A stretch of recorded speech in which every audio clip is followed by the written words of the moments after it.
Innal hamdalillah nahmaduhu wa nasta'inuhu wa nastaghfiruh wa na'udzu billahi min shururi anfusina wa min sayyiati a'malina. Man yahdihillahu fala mudilla lahu wa man yudlil fala hadiya lahu. Asyhadu an la ilaha illallah wahdahu la syarika lah wa asyhadu anna Muhammadan 'abduhu wa rasuluh. Amma ba'du. Fa inna khairal kalami kalamullah wa khairal huda huda Muhammadin sallallahu alaihi wasallam. Wa syarrul umuri muhdatsatuha wa kullu muhdatsatin bid'ah wa kullu bid'atin dhalalah wa kullu dhalalatin finnar. Alhamdulillah, pertama kita rafa'kan syukur kita kepada Allah Subhanahu wa taala yang menghidupkan kita dan mengumpulkan kita pada hari ini di dalam majlis ilmu, yang menjadikan kita di antara hamba-hambanya yang masih lagi dalam kesihatan, diberikan ruang masa untuk hadir dan mempelajari ilmu yang bermanfaat, dan kita mengharapkan daripada ilmu tersebut kita dapat beramal dan seterusnya menjadi bekalan kita di hari akhirat kelak, insya-Allah. Allah terima amalan kita. Kita masih lagi dalam perkara ataupun bab yang berkaitan dengan banyaknya jalan kebaikan. Ya, terlampau banyak jalan kebaikan yang perlu kita lakukan. Ya, kalau ikutkan tak cukup masa kita ni hidup di dunia ni kerana nak melakukan kebaikan yang berbagai-bagai. Jadi kita telah terangkan beberapa perkara kebaikan. Kemudian kita telah telah diterangkan dengan kelebihan ya solat duha yang mengcoverkan banyak kebaikan. Di sini hadis yang berikutnya, hadis yang keempat, ar-rabi'u anhu, yani an Abu Dzar anna an-nasan qalu ya Rasulullah zahaba ahlud dusuri bil ujur yusalluna kama nusalli wa yasummuna kama nasum wa yatasaddaquna bi fudulil amwalihim. Qala awalaysa qad ja'ala Allahu lakum ma tasaddaquna bihi inna bi kulli tasbihatin sadaqah wa kulli takbiratin sadaqah wa kulli tahmidatin sadaqah wa kullu tahlilatin sadaqah wa amrun bil ma'rufi sadaqatun wa nahyu 'anil munkar sadaqatun wa fi bid'i ahadikum sadaqah. Qalu ya Rasulullah ayati ahaduna syahwatahu wa yakunu lahu fiha ajrun? Qala ara'aytum law wada'aha fi haramin akana 'alaihi wizrun fakadzalika idza wada'aha fil halali kana lahu ajrun. Rawahul Muslim. Ad-dusur bis-sa'i musallatsah, al-amwal wahiduha dasrun. Dari hadis dari Abu Dzar radhiyallahu anhu bahwasanya orang-orang berkata, sahabat-sahabat berkata, segelintir daripada sahabat yang miskin berkata, wahai Rasulullah sallallahu alaihi wasallam, orang-orang kaya telah memborong pahala, yakni mengambil pahala dengan banyak. Kenapa? Pertama, mereka mengerjakan solat sebagaimana kami solat. Okey, persamaan itu sama mula. Kita solat, dia solat. Okey. Mereka berpuasa, kami pun berpuasa. Berarti sama. Orang miskin, orang kaya sama-sama lakukan perkara tersebut. Namun mereka bersedekah dengan kelebihan harta mereka, sedangkan kami tak ada harta. Tentang situ kekurangan yang didapati. Yakni konsep bersedekah yang Rasulullah terangkan itu. Ini hadis yang satu ni ada hadis yang lain, ya. Yang mana Rasulullah sallallahu alaihi wasallam dibagi tahu mereka dapat lebih pahalanya kerana bersedekah. Okey. Jadi para sahabat melihat konsep sedekah sekadar sedekah harta, ya, merupakan sedekah. Rasulullah nak membuka apakah arti sedekah yang lebih luas, dan tidak dinafikan sedekah harta itu di antara sedekah yang paling penting. Ya, kerana dengan harta dapat membangunkan satu ummah. Okey. Dalam hadis ini membicarakan cerita-cerita tentang sedekah. Dalam hadis yang lain konsep yang sama juga. Mereka mengadu kepada Rasulullah tentang orang-orang kaya telah mendahului mereka. Lepas tu Rasulullah ajar apa? Lepas solat tu baca tasbih, tahmid dan takbir. Maka dia pun membuat, tiba-tiba orang kaya tahu orang kaya pun buat. Ini kacau ni kan. Ya, tahu buat pula. Dah sama balik.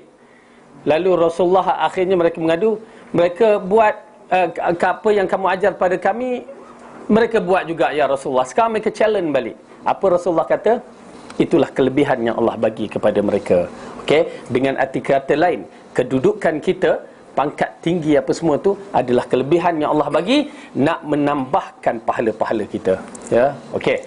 Di sini pula dalam hadis ini kita lihat, wahai Rasulullah, orang kaya telah memborong pahala mereka mengerjakan solat sebagaimana kami solat. Ya, maksudnya solat awal waktu tu mereka buat, kami pun buat. Okey. Kalau mereka buat tapi lewat waktu, dah tentu tak dapat pahala seperti kita laku awal waktu. Sekarang masalahnya, mereka awal waktu, kita pun awal waktu. Mereka berpuasa, kami pun berpuasa.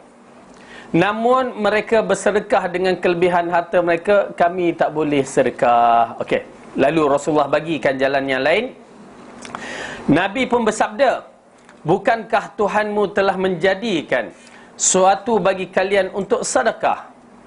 Sesungguhnya tiap-tiap tasbih merupakan sedekah, tahmid merupakan sedekah, memerintah menyuruh kebaikan merupakan sedekah, melarang dari perbuatan kemungkaran merupakan sedekah, bersama dengan isterinya pun adalah sedekah.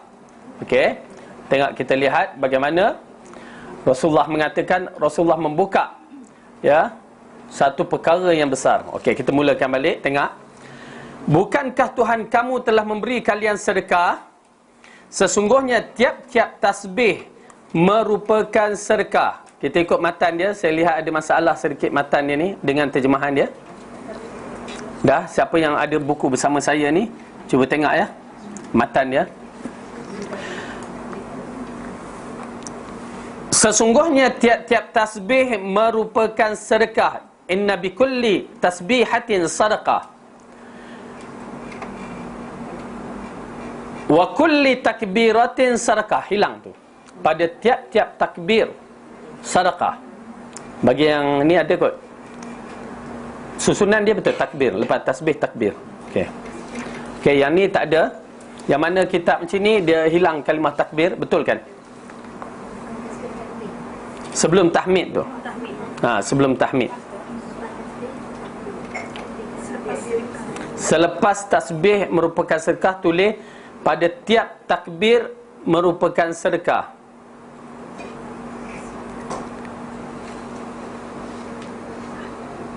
Wa kulli tahmidatin sadaqah. Tahmid juga merupakan, pada tiap-tiap tahmid merupakan sedekah.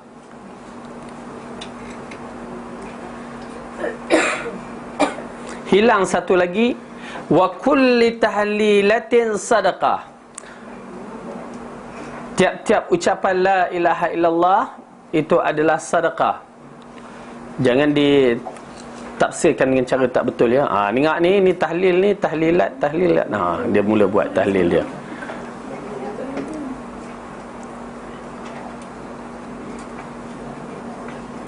Wa amrul bima'ruf, memerintah kepada kebaikan juga sedekah. Okey, dah betul dah. Melarang kepada berbuat kemungkaran merupakan sedekah.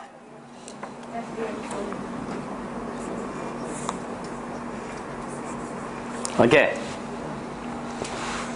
Dan bersama ahlinya, keluarganya juga sedekah.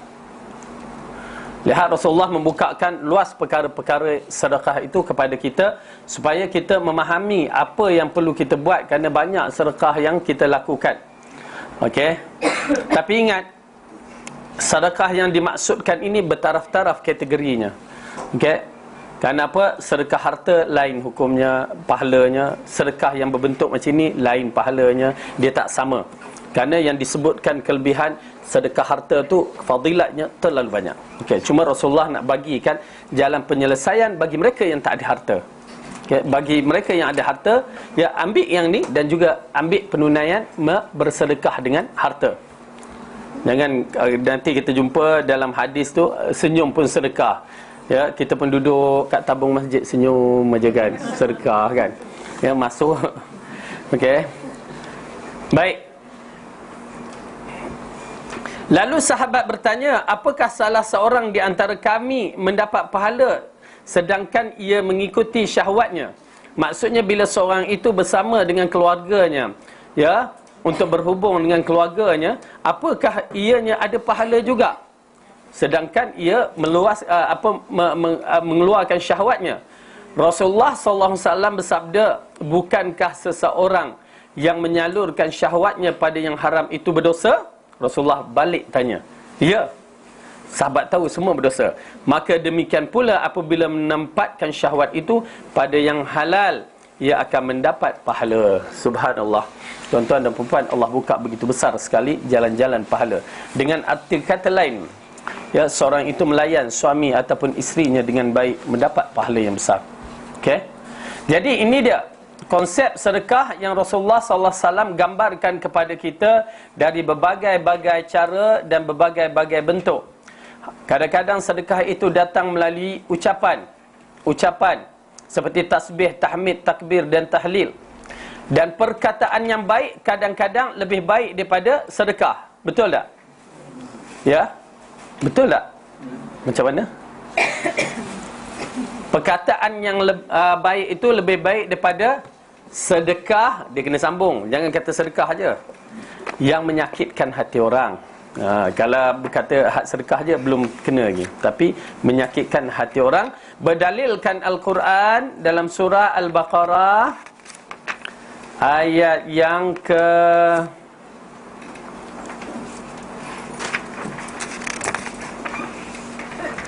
263.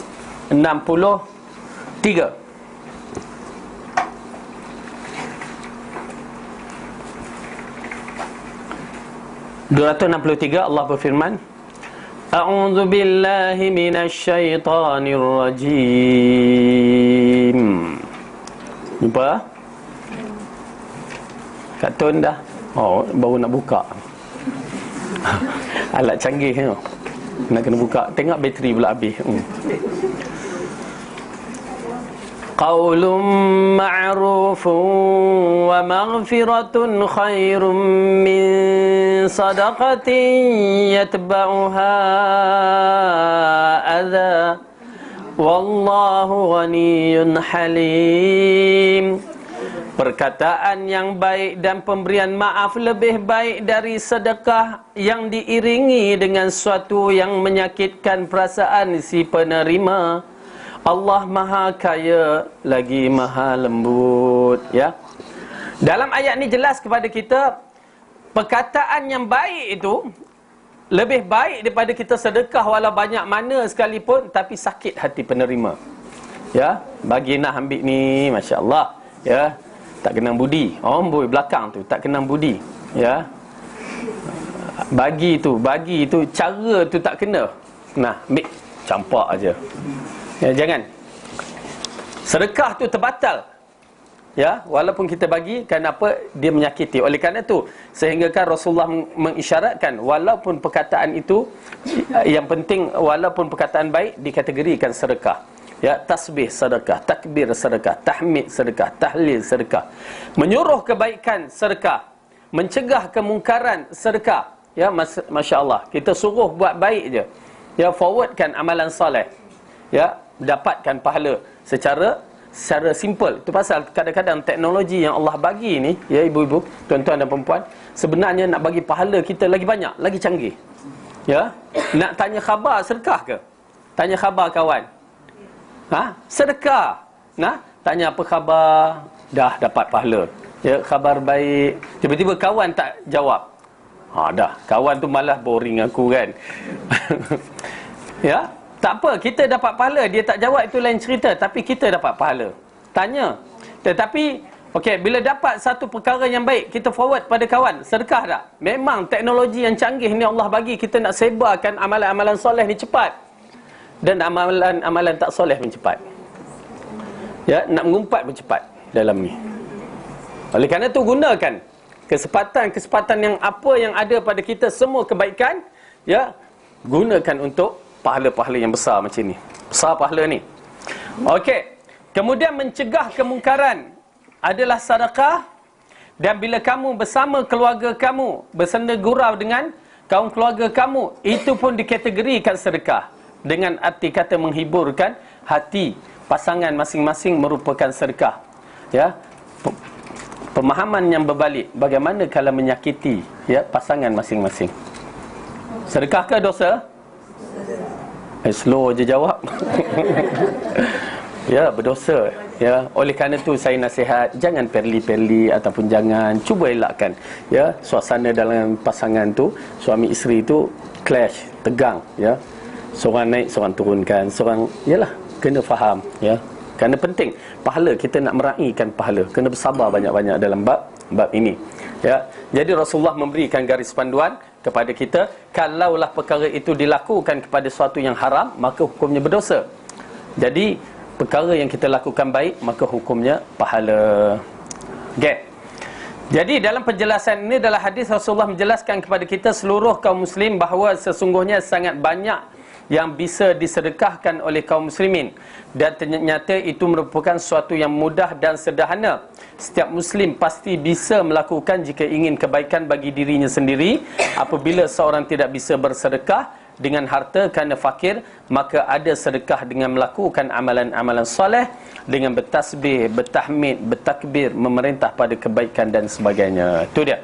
Jadi jalan sedekah yang Allah bagi, dan Rasulullah ingatkan kepada kita ada berbagai jalan. Maka bagi mereka yang tak mampu dengan harta, buat yang begini, dan bagi mereka yang mampu dengan harta, jangan tinggal juga yang begini ya, pahala belaka.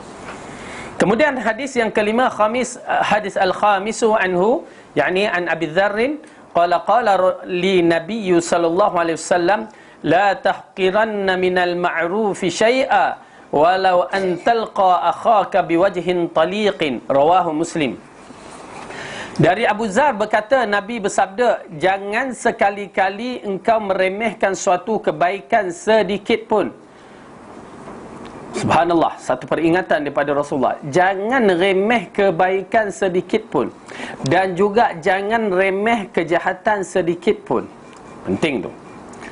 Sekalipun engkau hanya menemui saudaramu dengan wajah yang taliqin, berseri-seri.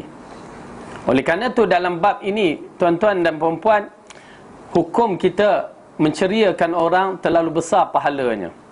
Bayangkan tiba-tiba kita masuk, muka kita masam ya amat. Ustaz masuk, muka masam. Ustaz ni apakah hal, marah ke, mau cabut lari belaka kan? Nak menceritakan, bila kita masuk ceria tu, hati orang dah ceria. Bila masuk masam tu, hati orang dah tertanya-tanya. Ya, serius pun dah orang tertanya-tanya. Masam lagi lah. Masam jeruk lagi tu kan? Jadi oleh kerana tu, kita cuba nak mengelakkan hati manusia ni. Dia masalah dalaman hati ni yang memain peranan. Bila hati ceria, orang tu akan ceria dan masyarakat akan ceria. Tapi bila orang tu masam, hati dia bermasalah, ya, orang lain pun tengok, suspend, bermasalah. Kawan rapat pun jadi takut. Jadi oleh kerana tu Rasulullah SAW nak bagi garis panduan, ya, ceriakan. Apa juga kamu hadapi, ceriakan supaya orang tidak terasa dan menyebabkan orang terluka ataupun rasa takut. Bahkan bila kita memberikan ketenangan kepada orang, ya, orang tengok kita seronok, tenang, alhamdulillah, kita dapat pahala. Menunjukkan kita senyum pun dapat pahala. Ingat? Okey? Terutamanya perempuan dengan perempuan lah, laki dengan laki, itulah kaedah dia. Nanti dengan laki kita senyum, dengan perempuan kita masam, tak jadilah kan. Jadi begitu kedudukannya. Jadi hadis ni Rasulullah mengatakan la tahqiranna, mengisyaratkan jangan pandang remeh dalam semua kebajikan. Jangan pandang remeh. Sehingga Rasulullah mengatakan dalam hadis tu, bersedekahlah walau separuh biji kurma, fattaqin nar walau bisyakin tamar, takutlah kamu dengan neraka walaupun bersedekah dengan separuh biji kurma. Kalau kita tengok separuh biji kurma tak ada nilai. Tetapi bila di sisi Allah, separuh biji kurma itu menjadi pertahanan dari neraka. Menunjukkan kebajikan, begitu sekali kedudukannya. Okey, kita sedang melangkah satu persatu. Dia nak tunjuk betapa banyak kebajikan nanti, ya. Dalam bab ini saja kita dah tengok senyum menceriakan orang dah besar pahalanya. Okey, kita tengok pula hadis yang berikutnya. Hadis sadis an Abi Hurairah radhiyallahu anhu qala Rasulullah sallallahu alaihi wasallam, kullu sulami minan nasi alaihi sadaqatun kulla yawmin tatlu'u fihi asy-syams ta'dilu baina itsnaini sadaqah wa tu'inu ar-rajulu fi dabbatihi fatahmiluhu 'alayha aw tarfa'uhu 'alayha mata'ahu sadaqah wal kalimatu at-tayyibatu sadaqatun wa bikulli khatwatin tamshiha ila as-salati sadaqatun wa tumitul adha 'anit tariqi sadaqatun, muttafaqun alaih. Wa rawahu Muslimun aidan fi riwayatin Aisyah radhiyallahu anha qalat qala Rasulullah sallallahu alaihi wasallam innahu khuliqa kullu insanin min bani Adam ala 60 wa 300 mifsal. Faman kabbara Allah wa hamidallah wa hallalallah wa sabbahallah wa astaghfarallah wa azala hajaran an tariqin nas aw syauqatin aw azamin an tariqin nas aw amara bima'rufin aw nahya 'anil munkar adada 60 wa 300 fa innahu yumsi yawma idzin wa qad zahzaha nafsahu 'anil nar. Subhanallah. Ya, masyaallah. Dari Abu Hurairah radhiyallahu anhu berkata, Rasulullah bersabda, setiap ruas tulang manusia baginya sedekah setiap hari terbit matahari berlaku adil di antara dua orang merupakan sedekah. Okey. Pertama, Rasulullah SAW mengatakan setiap ruas tulang, okey, ruas tulang sendi-sendi kita ni semuanya ada sedekah. Itu pasal siapa yang dah tercacat sendi tak boleh ni, tak ada rezeki sedekah di tahun itu. Ya, tapi maksudnya pergerakan ni, apa yang kita lakukan ni, semuanya sedekah. Okey? Setiap hari terbit matahari, dia akan mendapat pahala daripada apa yang berlaku pada sendi-sendi dia. Okey. Di antaranya yang pertama, berlaku adil di antara dua merupakan sedekah. Kita buat bantuan, tolong orang, lakukan adil kepada mereka, walaupun anak-anak kita, sedekah. Membantu teman ketika akan menaiki tunggangannya atau memuat barang temannya ke punggungnya. Ini punggung kenderaan, bukan punggung dia tu. Okey, ke kenderaan merupakan sedekah. Maksud tolong orang tu angkat, pasal zaman dahulu nak angkat barang atas keldai, atas unta apa semua tu memerlukan pertolongan. Nak naik unta tu bukan senang tu kan. Ya, nak naik kuda bukan senang, kena tolong kadang-kadang. Ya, bukan dia macam naik kereta. Okey, naik unta, naik kuda. Okey. Jadi kita tolong angkat dia, bantu dia. Rasulullah bagi dengan lafaz umum yang begini, ia termasuk dalam sedekah. Ucapan yang baik itu pun sedekah. Ucapan baik sedekah. Dengan setiap langkah dijalani untuk melaksanakan solat juga sedekah. Menyingkir apa-apa bahaya dari jalan itu sedekah. Muttafaqun alaih. Okey, nampak tak? Okey, tuan-tuan dan puan-puan, kita menyaksikan berjalan ke Darul Ta'lim, Yayasan Ta'lim belajar ni. Pahala tak? InsyaAllah, alhamdulillah, pahala. Pahala. Ya. Okey, tapi sekarang tak berjalan, naik kereta. Okey. Setiap karbon monoksida yang keluar tu semua sedekah. Kita dapat pahala. Ya. Tapi kalau tak ada karbon monoksida tu lagi baik, yang jenis ada bateri je tu. Kan. Okey, nak menceritakan semua pergerakan kita dapat pahala. Masya-Allah, besar. Dan akhirnya menyingkir apa-apa bahaya di jalan itu juga sedekah. Jangan kita tengok menyingkir barang-barang yang besar-besar aja. Hatta paku yang kecil pun sedekah, pahala besar. Kadang-kadang paku tu masuk dalam tayar kereta besar ni kan. Kita nampak tak ada apa paku, tapi tang kereta bermasalah, dia masuk, boom kata. Sedekah. Masya-Allah, Allah nak bagi sedekah terlalu banyak. Ya, dengan ruang-ruang yang begitu banyak. Kadang-kadang tengah jalan nampak kelapa tengah jalan tu. Macam mana agaknya? Elak dia zoom kan. Lantak korang lagi yang kena. Jangan, siapa yang mampu, itu bagi saya nasihatkan. Ya, kadang-kadang kita kena merendahkan diri. Bila nampak, kaedah saya bila nampak barang tu, syurga. Ya, saya melihat begitu, syurga menanti. Pasal hadis ni kita akan lihat bagaimana seorang tu masuk syurga disebabkan benda-benda yang begitu saja. Ya, alhamdulillah kadang-kadang naik van tu bawa pelajar tu, nampak pelepah kelapa jatuh, buahnya jatuh, kita pergi parkingkan ke tepi. Okey, siapa nak pahala? Tanya dulu, siapa nak pahala? Rasulullah kata begini-begini, semua berebut. Tapi kita turun dulu, kita angkat kan. Itu kaedah. Cuma okey, tolong angkat sikit-sikit ni. Alhamdulillah. Pasal apa? Kena latih. Alhamdulillah satu ketika tu hari hujan, ya, di area zoo negara tu, jalan tu, pokok tumbang. Ya, pokok tumbang, stuck semua kereta. Lepas tu kita kata, siapa nak pahala? Okey, jom turun. Alhamdulillah waktu hujan. Kenapa? Kita nak praktikalkan pelajar kita supaya di sana ada pahala. Pasal apa? Kereta dah berderet kan. Jadi kita tolong ubah kan. Alhamdulillah. Jadi benda-benda yang begini kena sedikit. Walaupun kadang-kadang perasaan kita ialah BMW nak berhenti sebab sebiji kelapa, nanti orang kata, dia mula orang kata. Dia tak tengok Rasulullah kata itu syurga.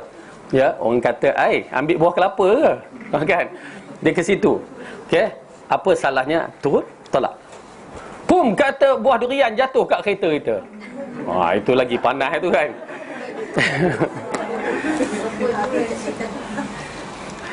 Seorang kak tu cerita, tengah jalan-jalan kawasan tu, tengah bawa kereta, buah durian jatuh. Ustaz, saya geram.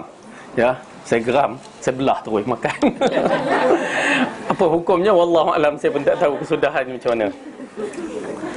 Okey, cuma nak menceritakan benda-benda yang begini kita kena ambil kesempatan, ya, kena ambil kesempatan. Dan dalil ini juga menyebutkan wa tumitul adza 'anit tariq sadaqah, ya, membuang perkara yang menyakitkan dari jalan itu sedekah. Orang yang menyapu jalan raya itu besar pahala dia. Walaupun dia bekerja makan gaji, tapi besar pahala jika dia seorang yang beriman. Besar pahala tu. Kemudian ini juga dalil menunjukkan jangan kita buang sampah merata-rata. Dia menyakitkan hati tak buat sampah? Ya, sikit je. Kita sikit, orang tu sikit kan. Lama-lama jadi bukit. Berdosa. Ya. Sah tu kan. Macam mana tu? Pasal kadang-kadang kita dah terbiasa. Ya. Jadi elakkan. Perkara ini merupakan satu dosa sebenarnya. Okey, hadis ini diriwayatkan oleh Bukhari dan Muslim, yakni hadis sepakat matan ni dalam satu kalimah. Dalam riwayat lain pula Muslim juga meriwayatkan dari Aisyah radhiyallahu anha, ia berkata Rasulullah bersabda, sesungguhnya setiap anak cucu Adam diciptakan 360 ruas tulang. Ya, ini kena tanyalah ahli biologi ataupun para doktor, betul ke? Dan kita beriman dengan hadis, betul. Okey. Maka siapa yang mengagungkan Allah, takbir, memuji Allah, tahmid, membaca tahlil, membaca tasbih, membaca istighfar, menyingkirkan. Okey. Jadi ni dalam bentuk sebutan. Apa juga sebutan yang kita sebutkan seperti di atas, tahmid, tasbih, tahmid, takbir dan tahlil dan istighfar, maka dia kategori sedekah. Kemudian menyingkir batu dari jalan. Maksud di sini barang yang menghalangkan jalan. Seperti yang saya kata buah kelapa. Saya terkena pula banyak buah kelapa, tak tahu. Ya, pasal pula buah kelapa. Yalah, duduk kampung kan. Saya kawasan kampung. Okey. Tapi sini pun kampung enggak? Kampung Sungai Pecala. Kampung baru. Okey. Menyingkirkan duri atau tulang dari jalan umum. Duri atau tulang, subhanallah. Satu benda yang manusia tak boleh nak fikirkan, duri atau tulang, simple aja. Tetapi risiko orang naik kereta tak kena, tapi orang yang berjalan kaki, orang yang motosikal ataupun orang yang berbasikal kena. Ya, rupanya dia termasuk perkara yang besar. Tuan-tuan dan puan-puan, kena satu, misalnya tayar tu pamcet tengah jalan. Tahu tak? Kalau kereta kadang-kadang boleh terbabas. Kalau motor sendiri boleh, ya, tonggang-langgang jadinya, dan boleh bawa kepada maut. Kita menyelamatkan dia. Subhanallah. Terpasal nampak kecil tetapi di sisi Allah besar. Ya. Kemudian memerintah kebaikan dan mencegah kemungkaran hingga genap 360 kali, yakni 360 tulang tu tadi, berarti pada sore hari itu, petang itu, telah menyebabkan dia jauh dari neraka. Subhanallah. Ini amalan menjauhkan kita dari neraka. Alhamdulillah. Jadi kita cuba beramal. Ya. Oleh kerana itu bersabarlah. Terutama jiran-jiran yang menyakiti hati kita. Kadang-kadang dia sapu tempat kita tu, dicampaknya. Ya.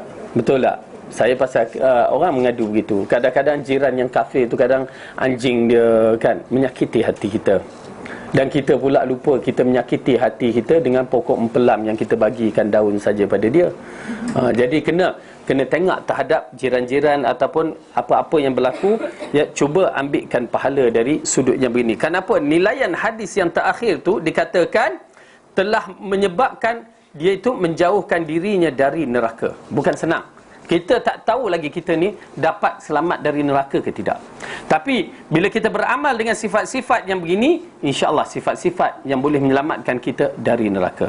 Okey, tak tunggu amalan-amalan khusus. Cukup amalan-amalan yang begini, ya, amat penting kepada kita. Okey. Kita nak melangkah lagi. Ada apa lagi nak tanya di sini?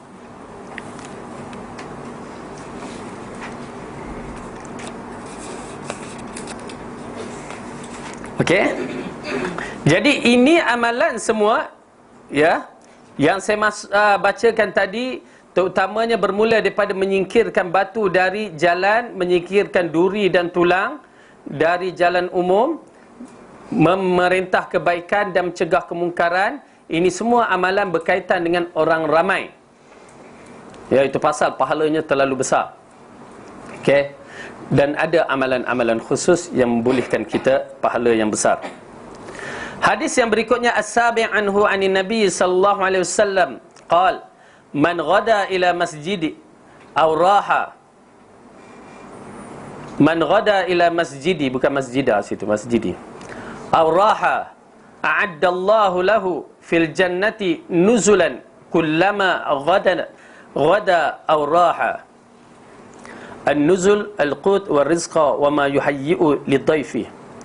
Dari Abu Hurairah radhiyallahu anhu, Nabi bersabda, barang siapa yang pergi ke masjid pagi ataupun petang hari, maka Allah menyediakan untuknya sebuah hidangan setiap pagi maupun petang hari di syurga.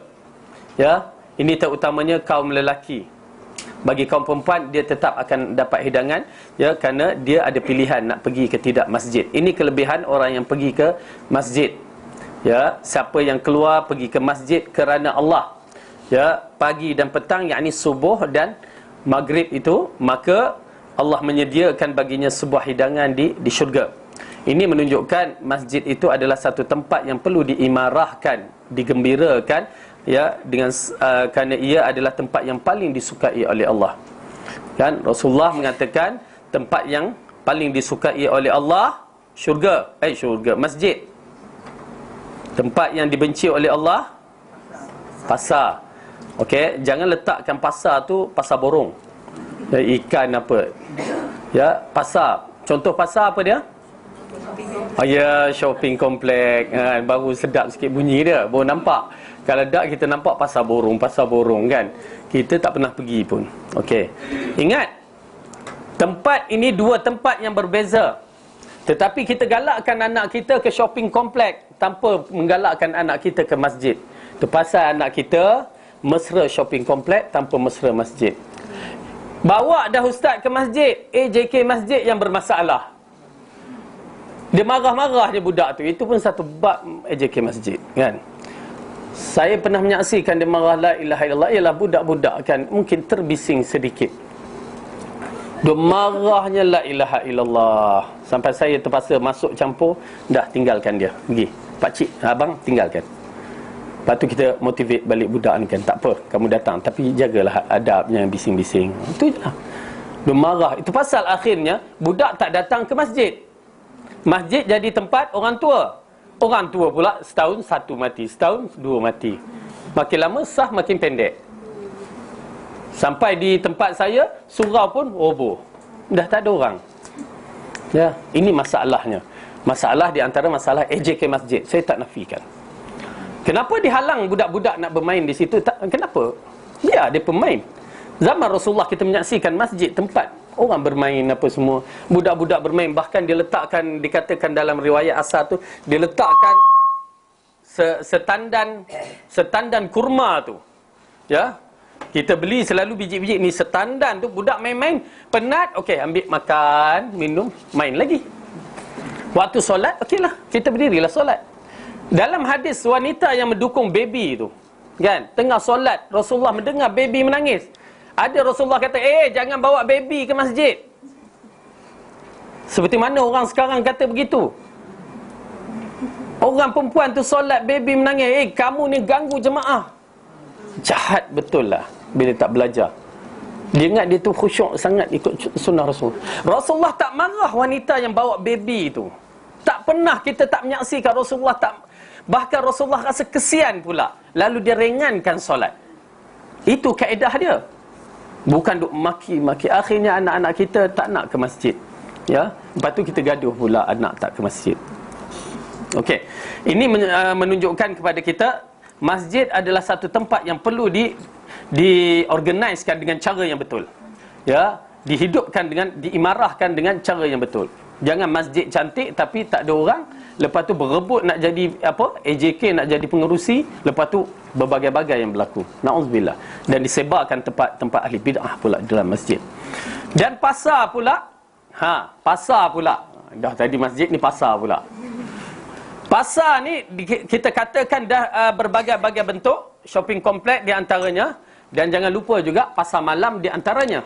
Ya, pasar malam, pasar pagi, itu semua pun termasuk dalam kategori yang berkaitan dengan tempat yang dibenci oleh Allah. Kerana apa? Ada penipuan di situ. Tetapi walaupun ia dibenci oleh Allah, Allah memberikan satu peruntukan kepada kita. Siapa yang masuk ke pasar dan membaca doa, apa pahala dia? Orang lama ni, mana orang lama tak nampak? Dah mengendap-endap dah. Apa pahala dia? Tak ingat. Yalah, tak apa, jarang ke pasar. Okey. Barang siapa, di dalam hadis Rasulullah sallallahu alaihi wasallam, ingat terus, masukkan dalam minda. Kerana kita selalu sangat ke pasar. Ya, subhanallah. Saya kadang-kadang bila bawa budak-budak tu, ya, kadang-kadang kita nak beli barang sekolah tu, bawa sampai kat tu, okey, baca doa, ikut. Okey. Pasal apa? Kita dah tahu di sana ada pahala. Takkan kita tak nak ambil. Ya. Kalau rasanya, kalau tuan-tuan dan perempuan tahu pahalanya, lepas ni saya rasa tiap-tiap hari ke pasar. Kan? Mana tak datang kelas ni, ke pasar jap. Kan? Okey, apa dia? Barang siapa yang mengucapkan kalimah, Rasulullah katakan, la ilaha illallah wahdahu la syarikalah. Tak apa, saya baca dulu, nanti kita tuliskan. Lahul mulku wa lahul hamdu. Itu biasa kita sebut kan. Yuhyi wa yumit. Okey, di situ berhenti, kita tambah lain. La ilaha illallah wahdahu la syarikalah, lahul mulku wa lahul hamdu yuhyi wa yumit, huwa hayyul la yamut, biyadihil khair. Atau dalam riwayat yang lain, biyadihil khairi kulluh wa huwa ala kulli syai'in qadir. Ya, itu je, sikit je. Apa Rasulullah kata? Akan diampunkan beribu-ribu kesalahan. Subhanallah, beribu-ribu kesalahan. Dan dia akan diberikan ganjaran beribu-ribu kebaikan. Dan akan dibinakan satu baginya mahligai di dalam syurga. Ruginya kita, kan? Berapa banyak kali kita dah ke pasar, ya, cover balik, ya. Tapi cover tu janganlah tinggal kelas, ya, datang kelas, ya. Apa dia? Mahligai di syurga. Okey, kita tulis. Kalau tak boleh baca Arab, baca Melayu tak sama. Okey. Allah ing pula tak ada. Kena juga bawa kertas nak ke pasar tu. Nanti suami kata apa hal nak baca doa selamat pula ke pasar ni.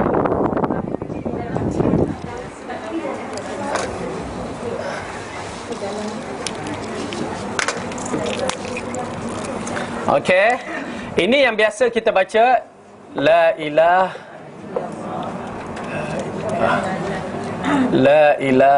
illallah wahdahu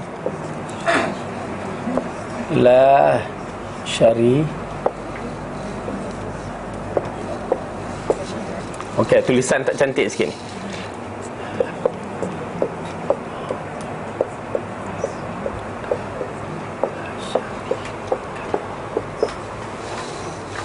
Lahul mulku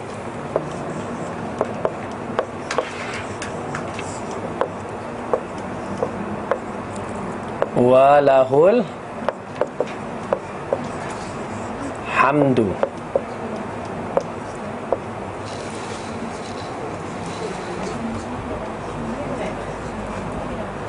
yuhyi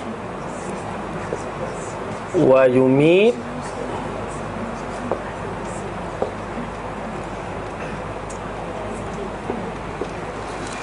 La ilaha illallah wahdahu la syarikalah lahul mulku wa lahul hamdu yuhyi wa yumit. Okey, di sini berbeza sikit. Ya. Huwa hayyun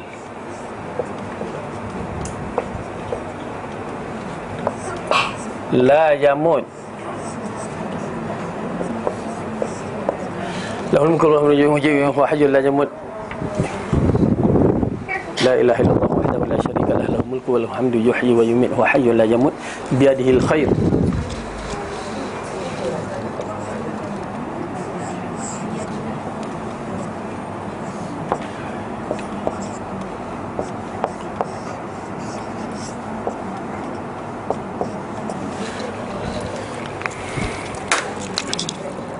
Wa huwa ala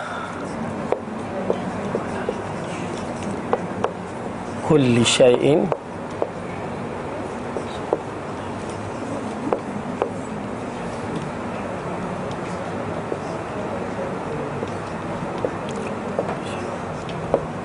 qadir. Okey. Boleh baca?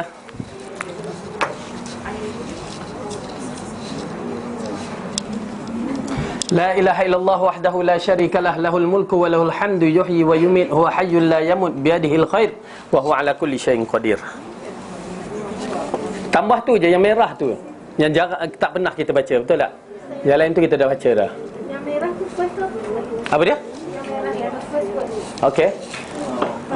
Huwa hayyul la yamut. Sorry lah, khat ayam macam itulah.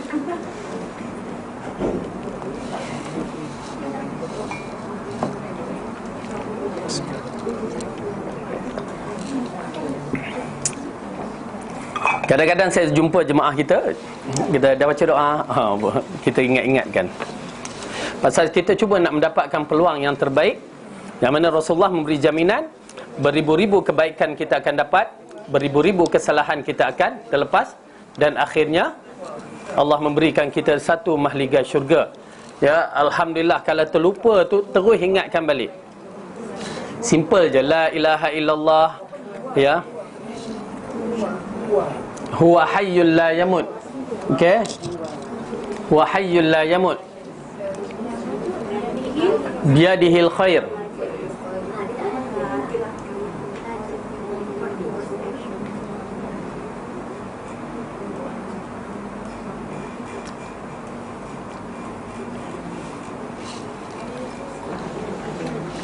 Khairu bukan khairi.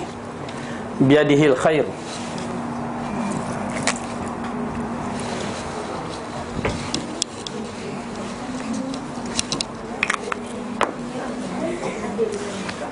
Ada dalam.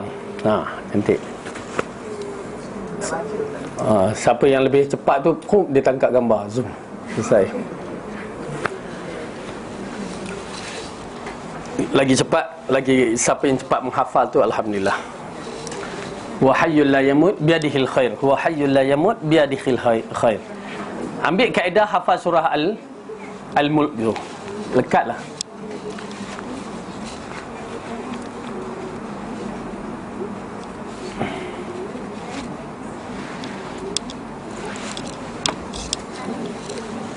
Saya ingatkan, dapatkan pahala ini. Ini dia, ya. Wa huwa ala kulli syai'in qadir. Qadirun. Wa huwa qadirun ala kulli syai'. Itu kan. Wa huwa ala kulli syai'in qadirun.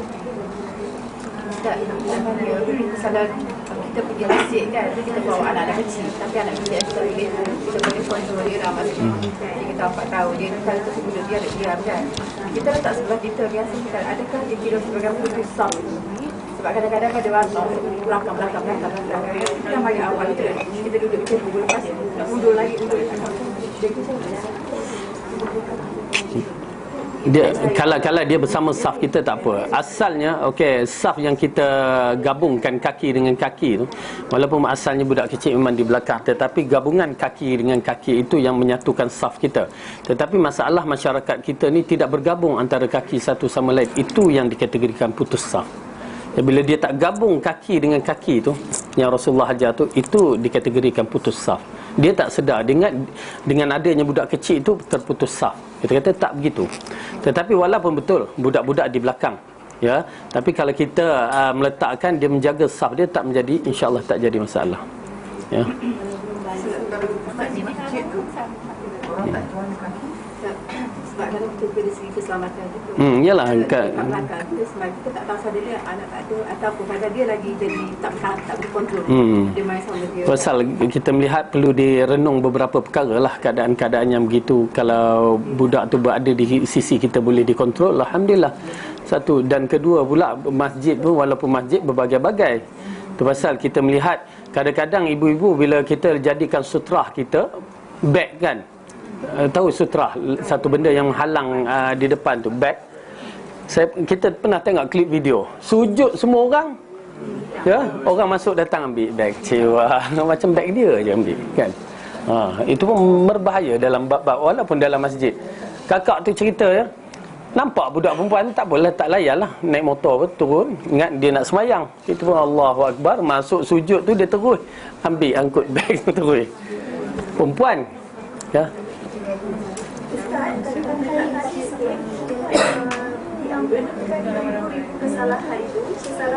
Okey, kesalahan yang dimaksudkan beribu-ribu kesalahan itu ialah dosa-dosa kecil. Ya. Semua kesalahan, dosa-dosa kecil akan dihapuskan. Dosa besar dia kena pengkhususan dalam siri taubat, dan dosa yang berkaitan dengan peribadi orang lain dia perlu meminta maaf. Dia beza. Cuma dosa kecil, ya, Allah nak hapuskan. Memang kita tak nafikan, bila buka je mata kita, kita akan berhadapan dengan dosa-dosa kecil pada zaman sekarang ni terlalu banyak. Ya. Ya. Hadis sahih, cuma hadis sahih saya tak ingat periwayatnya. Dia ada beberapa kategori yang dikumpulkan hadis-hadis sahih, kelebihan-kelebihan yang begitu. Ya. Mungkin yang kebaikan tu, Kebaikan itu tak kisahlah Allah nak bagi kebaikan apa, ya, bakti pahala. Kerana ini di antara amalan-amalan yang kita boleh dapat secara senang. Hanya perlu zikir je. Dia ada kategori amalan-amalan yang boleh menyebabkan kita, nanti saya cek ada ke tak, kita mendapat syurga secara senang. Pasal ada amalan yang kita tak mampu nak melakukannya. Di antaranya amalan membaca doa sewaktu masuk pasar.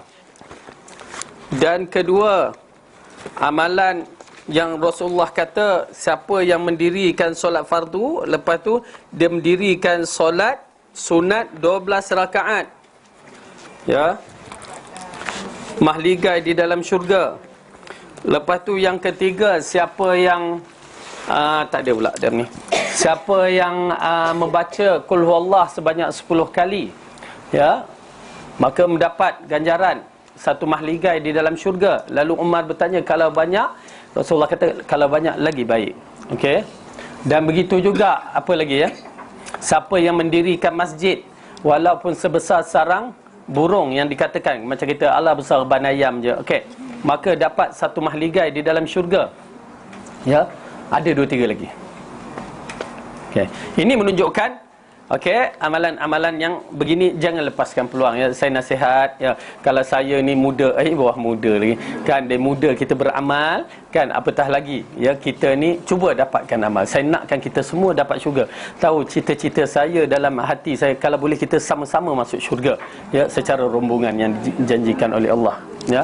Jadi oleh kerana itu dalam bab ini kita berusaha untuk mendapatkan yang terbaik, ya. Okey, dalam hadis kita kembali kepada hadis tadi dari Abu Hurairah, barang siapa yang pergi, Rasulullah bersabda, barang siapa yang pergi ke masjid pagi ataupun petang hari, maka Allah menyediakan satu hidangan setiap pagi maupun petang hari di syurga, ya, yang menggambarkan kita kehidupan syurga, ya, begitu kedudukannya, ada makan dan minum.